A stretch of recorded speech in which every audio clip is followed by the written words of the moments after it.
السلام علیکم دوستو، ویلکم ٹو کڈستان۔ ہمارے اس چینل کو سبسکرائب کیجئے، شکریہ۔ اسمگلر کی زندگی باہر سے جتنی پراسرار اور ایکشن سے بھرپور نظر آتی ہے، حقیقت میں یہ اتنی ہی خطرناک اور بے سکون ہوتی ہے۔ یہ لوگ سائے کی طرح جیتے ہیں اور سائے کی طرح مٹ جاتے ہیں۔ ایک اسمگلر کے لیے کوئی بھی دن عام نہیں ہوتا۔ انہیں ہر وقت دو طرفہ خطرہ رہتا ہے، ایک طرف قانون یعنی حکام اور دوسری طرف حریف گروہ۔ وہ کبھی ایک جگہ سکون سے نہیں سو سکتے، کیونکہ ایک چھوٹی سی غلطی یا ایک مخبری ان کی زندگی یا آزادی ختم کر سکتی ہے۔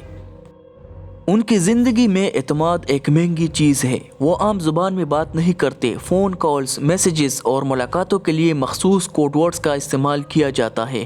خاموشی ان کا سب سے بڑا ہتھیار ہوتی ہے۔ جو جتنا کم بولتا ہے وہ اتنا ہی زیادہ عرصہ زندہ رہتا ہے۔ اسمگلنگ کا مطلب ہے وہ راستے اختیار کرنا جنہیں دنیا نے رد کر دیا ہو۔ سمندر طوفانی راتوں میں بغیر لائسنس کے کشتیاں چلانا، پہاڑ برفانی چوٹیوں اور دشوار گزار دروں سے سامان پیٹھ پر لاد کر گزارنا، سرحدیں خاردار تاروں اور تھرمل کیمروں سے بچ کر نکلنا۔ بظاہر یہ لوگ بہت پیسہ کماتے ہیں، لیکن اس پیسے کی قیمت بہت بھاری ہوتی ہے۔ وہ اپنی فیملی سے دور رہتے ہیں، ان کا کوئی مستقل گھر نہیں ہوتا، وہ کبھی کبھی اپنی دولت کو کھلے عام استعمال نہیں کر سکتے۔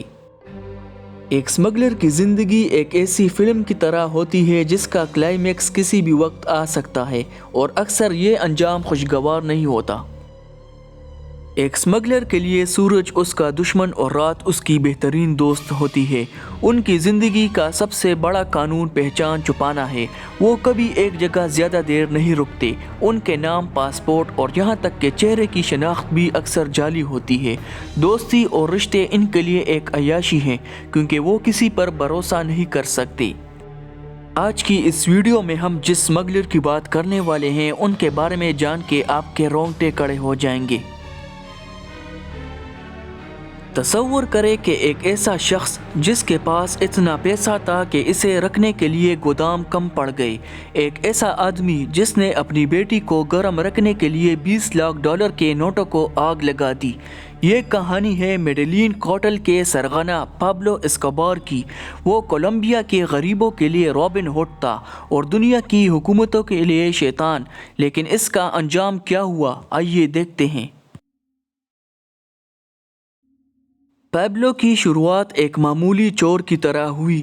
وہ قبروں کے کتبے چرا کر بیچتا، گاڑیاں چوری کرتا اور لاٹری کے جعلی ٹکٹ بناتا، لیکن اس کی نظریں بلند تھی۔ 1970 کی دہائی میں اس نے دیکھا کہ امریکہ میں ایک سفید پاؤڈر کی مانگ بڑھ رہی ہے، کوکین۔ پابلو نے سپلائی چین پر قبضہ کیا۔ اس نے کوکا پیسٹ خریدا، اسے لیبارٹریز میں ریفائن کیا اور پائلٹس کو خرید کر فلوریڈا کے ساحلوں تک پہنچانا شروع کیا۔ دیکھتے ہی دیکھتے وہ میڈیلین کا سب سے بڑا ڈان بن گیا۔ 1980 تک پابلو دنیا کے امیر ترین آدمیوں میں شامل ہو چکا تھا۔ وہ ہر روز 15 ٹن کوکین امریکہ بیچ رہا تھا۔ پیسہ اتنا تھا کہ ہر ماہ $2500 صرف ربر بینڈز پر خرچ کرتا تھا۔